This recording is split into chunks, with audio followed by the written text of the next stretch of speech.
Hello everyone, we are back with video number 3 for step 3 of HTML Gateway project. In this step, we will learn about the p tags. It is used to create a paragraph of text on website. We will be creating a paragraph elements below our h2 element and give it the following text. See more cat photos in our gallery. Let's write our code. We will start with a paragraph tag.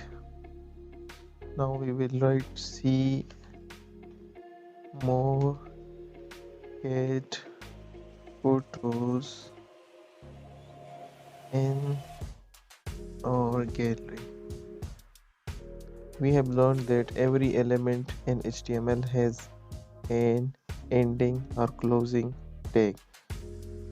Now let's close the paragraph element by writing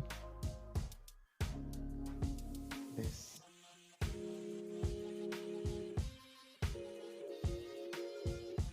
You can see the paragraph text appear smaller than the h1 and h2 tag elements.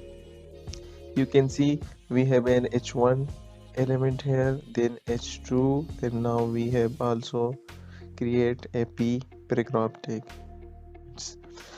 Now let's check your code. Congratulations, your code passes. Submit your code to continue. Let's submit our code and go to next challenge.